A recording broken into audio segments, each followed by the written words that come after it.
fear. It's scary to be your authentic self.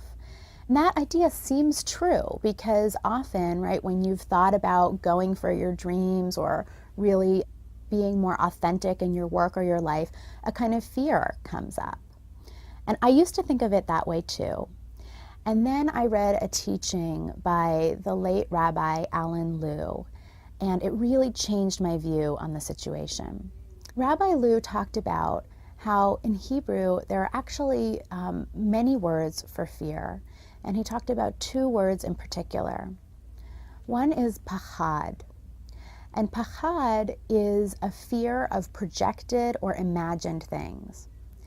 In our contemporary terms, this is what we talk about as the fear of the irrational lizard brain, right? It's that overreactive fear that sees asking someone out on a date as, a possible life-threatening danger, or that sees sending your poem to a journal as, a cause for incredible panic.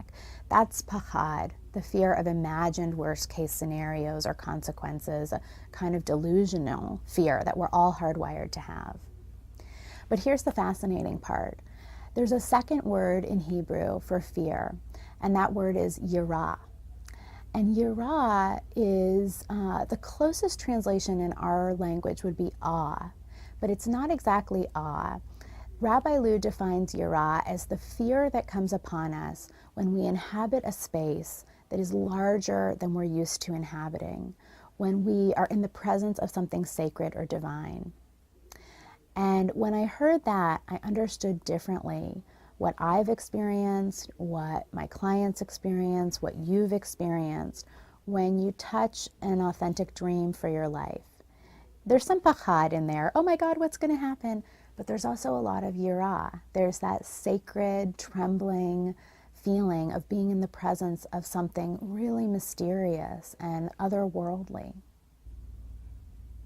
What's so powerful is that if you can realize that what you're feeling is not just fear, but yirah, you can actually feel the sacredness of that feeling and you can welcome it.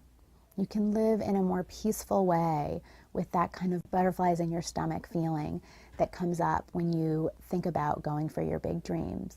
Because it's not big scary terror and fear, it's just yirah, and it actually signals the sacredness of what you're touching.